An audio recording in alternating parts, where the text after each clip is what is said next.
checking out another clip on the web show, The Lucky Cycle. It really is, because there's the hotel I'm staying at. I don't even know what part of town I'm in, but I saw the laundromat down below and thought this is my one chance to wash all my clothes on my trip. But when I got in there, I couldn't read a word of it.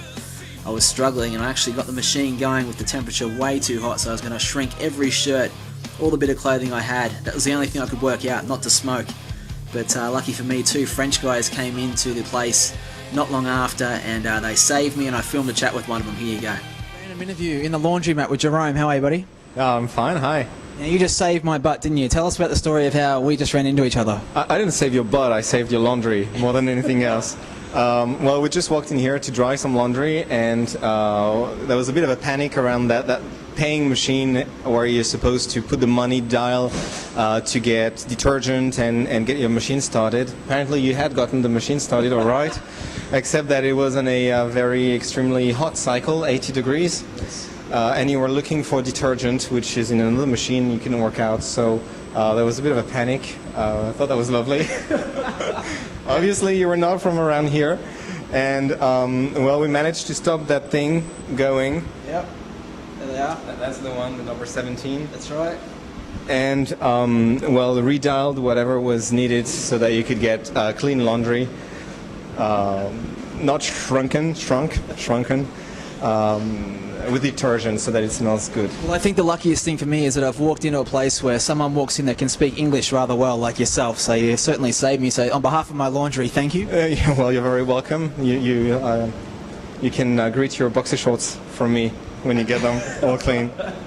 Now, buddy, your story, man. You grew up around here, or where'd you grow up? Not at all, no. I'm not from Paris initially. I grew up in a tiny place in France no one in Australia would ever know. Which is called Ahhh. How about that? And then after I finished high school, I went to spend a year in the USA because I didn't know what I wanted to do with my life.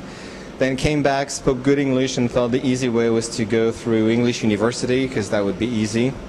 So I did, and then didn't have much of a choice other than become an English teacher, so I did. Then got a bit bored about that and started working for agriculture to send the future farmers of France on trainings abroad everywhere in the world, including Australia. Yeah, well, man, why is it you think that people in France don't speak that much English, or particularly Paris? I don't know. Why do you think? Well, because they didn't have me as an English teacher, I'd say. That's right. English is taught forever, about 14, 15 years. But we mainly learn how to read and write. And we have like crowded classrooms. You don't get a chance to really talk, even if you want to. We have a school system based on, always marking mistakes and not saying, yeah, you're doing a good job, carry on.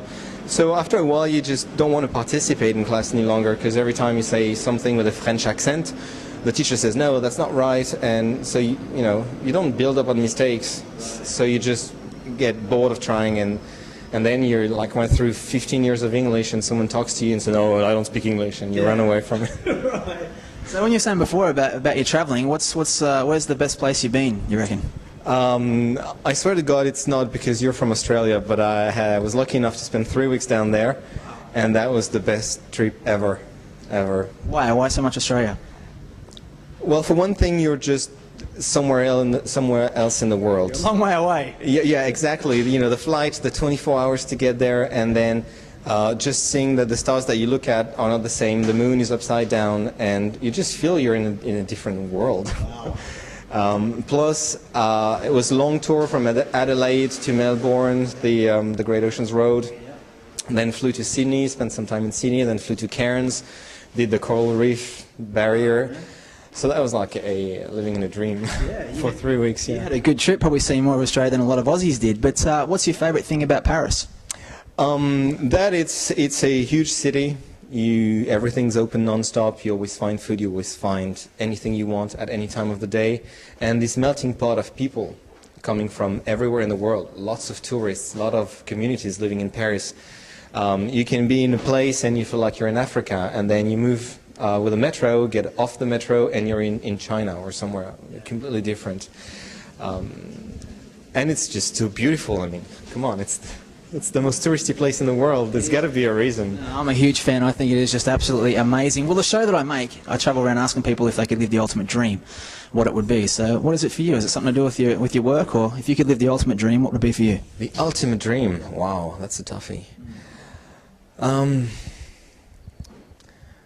don't know, maybe it sounds cliche, but to be able to continue doing what I'm doing, it means traveling, working, job that I love, make enough money to go and see the world. I spent just 2 weeks traveling Argentina, Chile, Uruguay, and Brazil. How was that? That was pretty good too. Yeah, spending some time in Copacabana and Rio. All the places were great. Something new, a bit of a culture shock because it's not like anything we have around here. And that was all paid for. So what else do you want? Yeah, well, there you go, man. Living the dream. So listen, thank you very much. Great to meet you, and thanks for saving my clothes. Well, you're very welcome. Very nice to meet you too.